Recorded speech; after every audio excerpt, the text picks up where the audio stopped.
తాకట్టులో ఉన్న బంగారం అమ్మాలనుకునే వారి ఇన్ఫర్మేషన్ ఇస్తే దాని వాల్యుయేషన్ బట్టి మీకు కమిషన్ కూడా ఇస్తుంది గోల్డ్ హబ్. నమస్తే, వెల్కమ్ టు మనం టీవీ. బీఆర్ఎస్ ఎమ్మెల్యే లాసి నందిత గారు కారు ప్రమాదంలో మరణించారు. ఆ విషయం తెలిసిందే.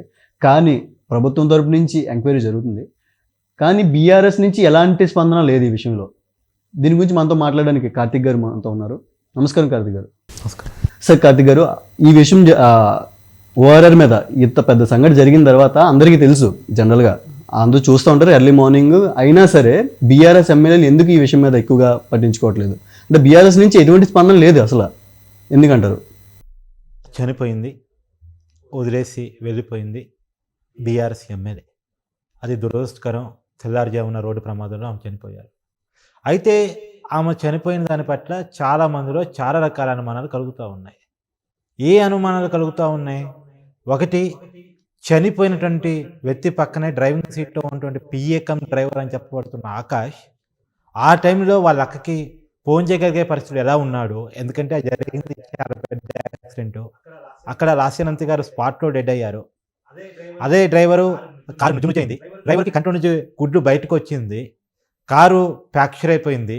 బక్కటెముకలు ఇరిగిపోయి ఉన్నాయి. ఆ పరిస్థితుల్లో తను ఫోన్ చేసి చెప్పగలిగి, వాట్సాప్ లొకేషన్ పంపించగలిగి, విషయాన్ని వివరించగలిగి, అంబులెన్స్ని తనే పిలుచుకోగలిగే పరిస్థితులు ఎలా ఉన్నాడు? 35 నిమిషాల సేపు కాలు హోల్డ్ ఎలా ఉంది? రెండోది, అక్కడ ఎవరు చూడలేదా? ప్రత్యేకించి ఆకాశం సంబంధించిన వీడియో ఫుటేజ్ బయటకు ఎందుకు రాలేదు?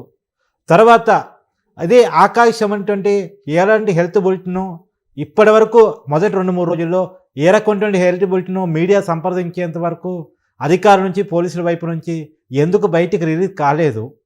అసలు ఏం జరుగుంటుంది? రెండోది, ఆ టైంలో కనీస సెక్యూరిటీ ఎమ్మెల్యే గారంటే 2+2 గన్మెన్ ఇస్తారు.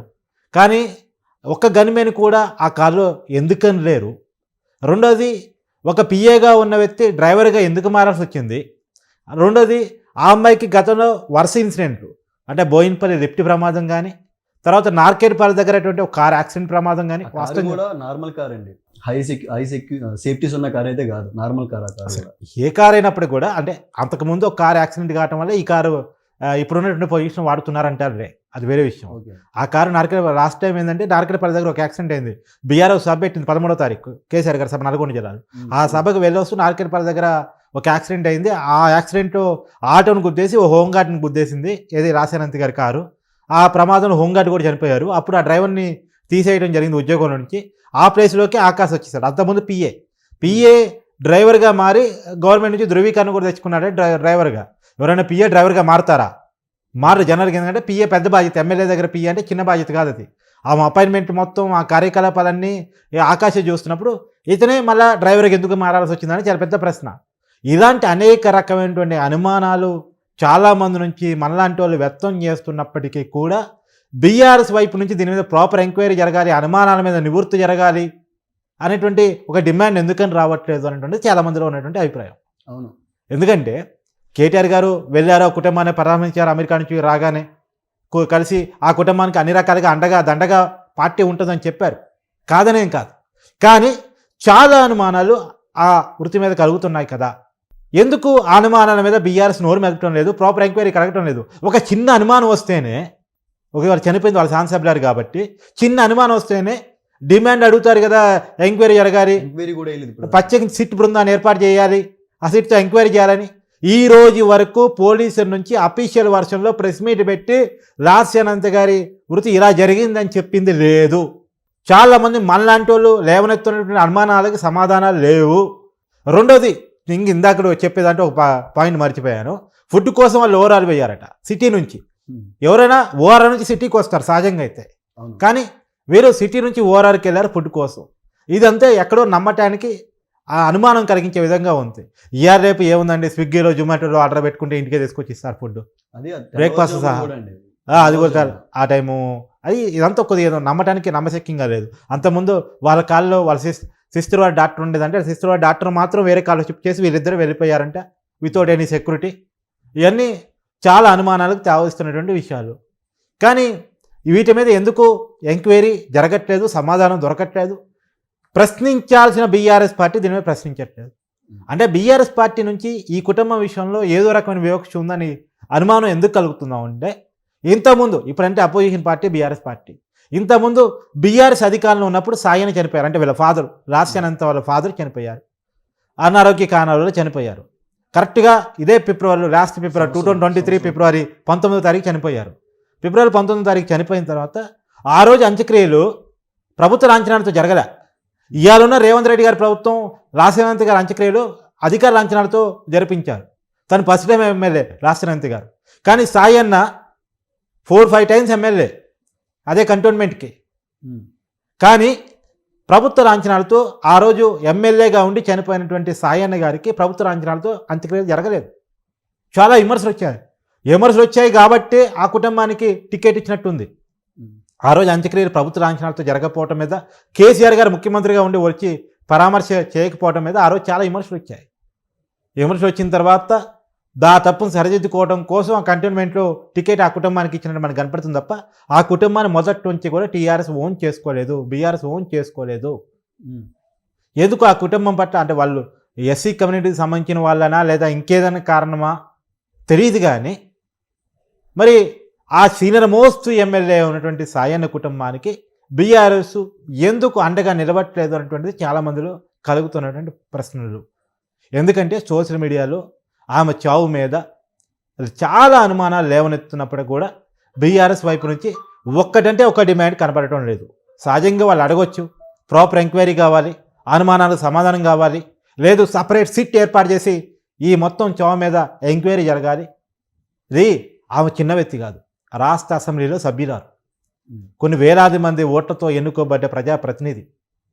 ఆమె చావు మీద ఒక చిన్న అనుమానం వచ్చినా సరే నివృత్తి చేయాల్సిన బాధ్యత ప్రభుత్వానికి ఉంటుంది. ప్రభుత్వం ఆ బాధ్యతని పాటించినప్పుడు ప్రశ్నించాల్సిన బాధ్యత ప్రతిపక్షానికి ఉంటుంది. రెండోది ప్రతిపక్షానికి సంబంధించిన ఎమ్మెల్యే వాళ్ళు ఓన్ చేసుకోవాలి.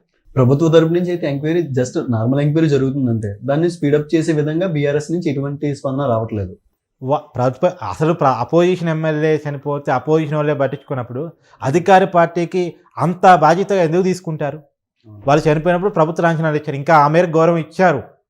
ఎందుకంటే గతంలో సాయన్న చనిపోయినప్పుడు ఆ గౌరవాన్ని కూడా అప్పుడు బీఆర్ఎస్ ప్రభుత్వం ఇవ్వలేదు. కానీ కాంగ్రెస్ ప్రభుత్వ లాంఛనాలతో అంత్యక్రియలు జరిపించింది.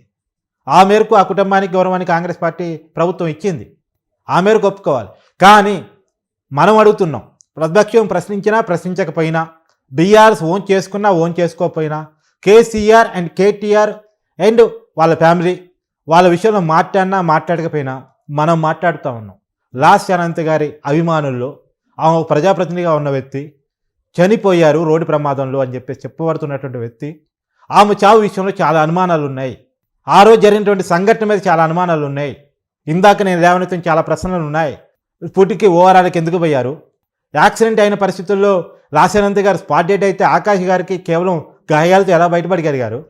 రెండోది, అంత గాయాలతో బయటపడిన వ్యక్తి, కంటిలో నుంచి గుడ్డు బయటకు వచ్చిన వ్యక్తి వాట్సాప్ ఓపెన్ చేసి లొకేషన్ ఎలా పెట్టగలిగాడు? కాల్స్ ఎలా చేయగలిగాడు? కాల్స్ ఎలా మాట్లాడగలిగారు? 35 నిమిషాల సేపు ఓళ్ళో ఎలా కాలు ఉంది అంటే 35 నిమిషాల సేపు యాక్సిడెంట్ అయ్యి ఇంకా రోడ్డు మీద పడి ఉన్నారు ఆ ఇద్దరు కూడా, లాస్యానంత్ గారు ఆకాష్ గారు. అంతసేపు ఎవరు వాళ్ళని చూడలేదా? గనిమేలు ఎందుకు లేరు? రెండోది, ఆ కాల్లో ఉన్నటువంటి సిస్టర్ డాక్టర్ అప్పుడే షిఫ్ట్ చేసిన తర్వాత ప్రమాదం జరగటం ఏంటి? ఇలా రెండోది, ఇంతకుముందు వరుస ప్రమాదాలు కేవలం లాస్యానంత్ గారికే ఎదురుగాటం ఏంటి? ఇది ఇందా నేను చెప్పిన బోయినపల్లి లిఫ్ట్ ప్రమాదం కానీ, నార్కెట్పల్లి రోడ్డు ప్రమాదం కానీ, ఇది కానీ ఏదో తెలుగు సినిమా ఉంటుంది, మల్లేశ్వరం తెలుగు సినిమా ఉంటుంది, హీరోయిన్ చంపాలి కానీ న్యాచురల్గా అనిపించాలి. సినిమా ట్రిక్గా జరిగినట్టు కనపడుతుంది, ఒక సినిమా ట్రిక్గా కనపడుతుంది. అసలు ఈ ఆకాష్ ఎవరు? ఆకాష్ సాయన్న కుటుంబానికి ఎలా పరిచయం? లాస్యానంత్ గారికి ఎలా పరిచయం? ఇప్పటివరకు మనకు అందుతున్న ఇన్ఫర్మేషన్ మేరకు లాస్యానంత్ గారి అక్క వాళ్ళ అబ్బాయికి ఇతని ఫ్రెండు, ఆ ద్వారా పరిచయం, వాళ్ళ కుటుంబంలో భాగమైపోయాడు, అతను వాళ్ళ అక్కే పెట్టించింది. ఇలా రకరకాలుగా మనకు వినపడుతున్న విషయంలో వీటికి సంబంధించిన ఒక క్లారిటీని మనకి ఇన్వెస్టిగేషన్ నుంచి ప్రజలకి, మనకి కాకపోయినా ప్రజలకి త్రూ మీడియా చెప్పాల్సిన అవసరం ఉంది. ఈ ప్రశ్నలన్నిటికీ కూడా సమాధానం రావాల్సి ఉంది. కానీ దీని మీద ప్రాపర్ ఎంక్వైరీకి ప్రతిపక్ష పార్టీ డిమాండ్ చేయకపోవటం మీద మాత్రం చాలా ఇది బాధాకరమైన పరిణామం. వాళ్ళు డిమాండ్ చేయాల్సిన బాధ్యత వాళ్ళకు ఉంది, అడగాల్సిన బాధ్యత వాళ్ళకు ఉంది. వాళ్ళు గట్టిగా అడిగితేనే ప్రభుత్వం వైపు నుంచి చురుకుదనం కనపడే అవకాశం ఉంది. ఈ ప్రమాదానికి బీఆర్ఎస్కి ఏదన్నా సంబంధం ఉండే అవకాశం ఉందంటారండి? నేను అలా అనుకోను. బీఆర్ఎస్కి ఈ యాక్సిడెంట్కి ఏ సంబంధం ఉంటుంది, దానివల్ల బీఆర్ఎస్కి ఏం లాభం వస్తుంది ఉండే అవకాశం నేనైతే అలా అనుకోను. కాకపోతే నెగ్లిజెన్సీని మాత్రం ప్రశ్నిస్తున్నా. బీఆర్ఎస్ ఈ యాక్సిడెంట్ అనుమానాల విషయంలో ఎలాంటి ప్రశ్నలు లేవనెత్తకపోవటం, ఎలాంటి డిమాండ్ పెట్టకపోవటం, ఆ కుటుంబాన్ని నెగ్లెక్ట్ చేయడం మాత్రమే నా ప్రశ్న తప్ప ఈ యాక్సిడెంట్కి బీఆర్ఎస్కి సంబంధం ఉంది, ఇది యాక్సిడెంట్ కాదు ఇంకేదో అని నేను అంటదలుచుకోలేదు. అనుమానాన్ని చెప్పదలుచుకున్నాను. అనుమానాల మీద నివృత్తి చేయాల్సిన బాధ్యత ఎవరితో చెప్తున్నాను. ఆ బాధ్యతను పాటించని వాళ్ళ మీద ప్రశ్నలు ఎత్తాల్సిన బాధ్యత ఎవరిదని నేను చెప్తున్నాను.